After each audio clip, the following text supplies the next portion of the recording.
నా నిబంధన అతనితో స్థిరముగా నుండును. కీర్తనల గ్రంథము 89వ అధ్యాయము 28వ వచనము. My covenant shall stand fast. Psalms 89:28. మోగింతునాదు పరుగు సుఖ దుఃఖములందైనా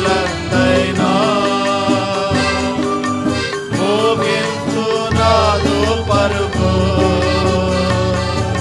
స్థిరమోగనుండు పరమును చేరు వరకు స్థిరమో